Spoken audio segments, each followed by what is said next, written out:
Hello la team LV3D. Aujourd'hui on va voir comment changer son Bultac sur une Alphawiz U30 Pro, mais sur n'importe quelle imprimante 3D ça fonctionne aussi.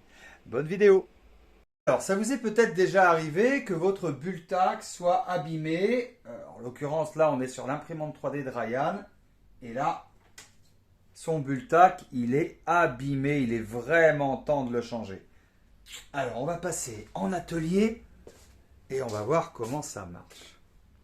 Alors, la première des choses à faire, avant de changer, avant d'aller coller ce magnifique Bultac LV3D, lien dans la description comme d'habitude, avant d'aller coller ce magnifique Bultac, la première chose à faire, c'est d'enlever l'ancien Bultac.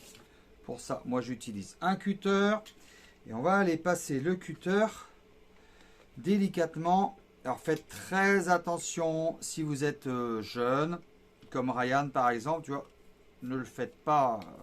Là c'est l'imprimante 3D de Ryan. Ryan il a 8 ans.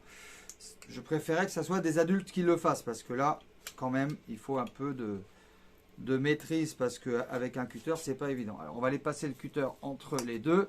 On va quand même l'enlever. Voilà, il faut enlever l'ancien, évidemment. Là on est sur un plateau qui se détache.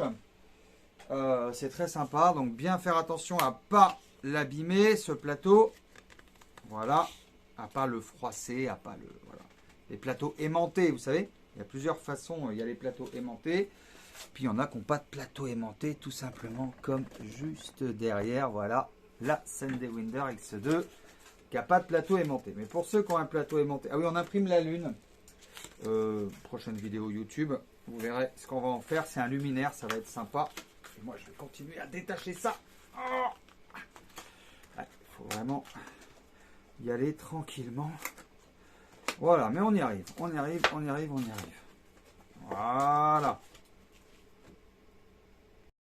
Bon, au bout d'une minute, j'ai réussi à enlever mon vieux Bultac et j'ai un plateau correct. Hop, poubelle. Alors, avant d'aller coller le nouveau Bultac, voilà, bien vérifier les dimensions. Vous voyez les dimensions, on est bon, impeccable. Avant d'aller coller le nouveau, je vais aller faire un petit coup de nettoyage sur ma surface pour vraiment enlever les traces de colle pour pas faire de surépaisseur. C'est important ça. Alors pour bien faire le nettoyage, vous pouvez utiliser du substitut d'acétone. Voilà, substitut d'acétone, ça enlève les traces de colle. Et là, ça va vous permettre vraiment de bien nettoyer votre plateau. Pareil, c'est pas les enfants qui le font ça. Voilà. Même si beaucoup d'enfants ont des imprimantes 3D maintenant, ça reste quand même un produit chimique et je déconseille aux enfants de faire ce genre de choses.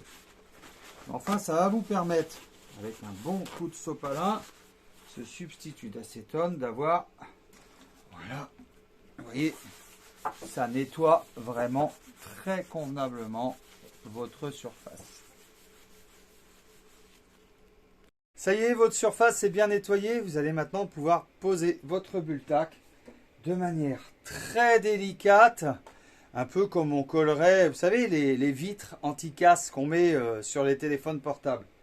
Ben, le Bultac, c'est presque essentiel pour bien imprimer et pour avoir une bonne surface d'accroche. Il faut changer son Bultac régulièrement.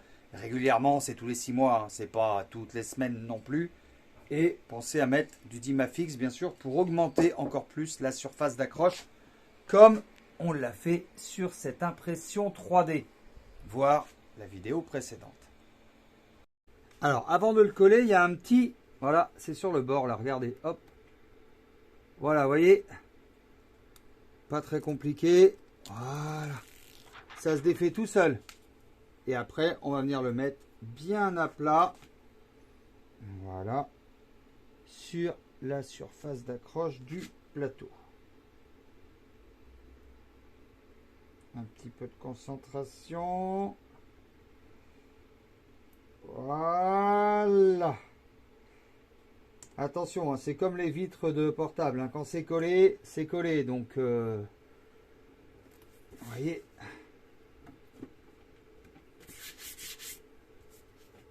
Voilà, tout simplement. En 2 minutes. C'est pas très compliqué. Voilà, il n'y a plus qu'à aller reposer la surface d'accroche sur l'imprimante 3D et le tour est joué. Voilà, on va relancer une impression pour bien vérifier. En ce moment, Ryan, il imprime des roses comme ça.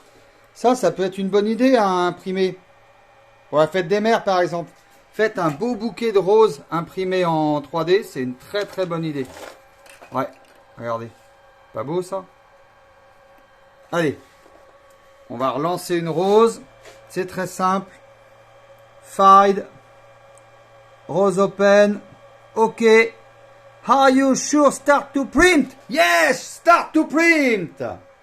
L'avantage sur cette AlphaWiz U30 Pro, c'est qu'elle chauffe très très vite en fait.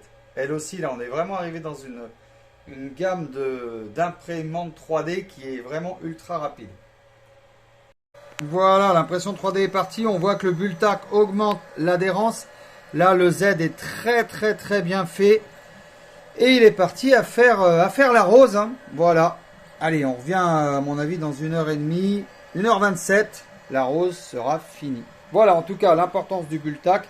Vous savez comment changer un Bultac. Voilà, il existe des Bultacs de toutes les tailles.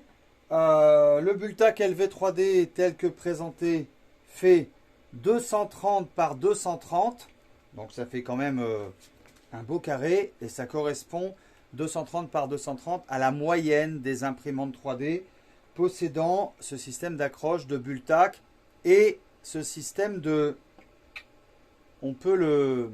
plateau aimanté. Enfin, tous les plateaux aimantés n'ont pas un Bultac, mais souvent, quand il y a un plateau aimanté, comme on l'a vu sur l'AlphaWiz U30 Pro, il y a un Bultac. Donc pensez à changer votre Bultac régulièrement. Alors si vous ne connaissez pas la chaîne LV3D, c'est la chaîne qui est reliée au site officiel LV3D. Voilà, tout simplement.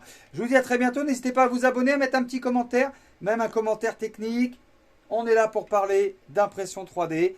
Et puis surtout, activez la petite cloche. On est presque 500 personnes sur la chaîne d'LV3D officielle. À bientôt!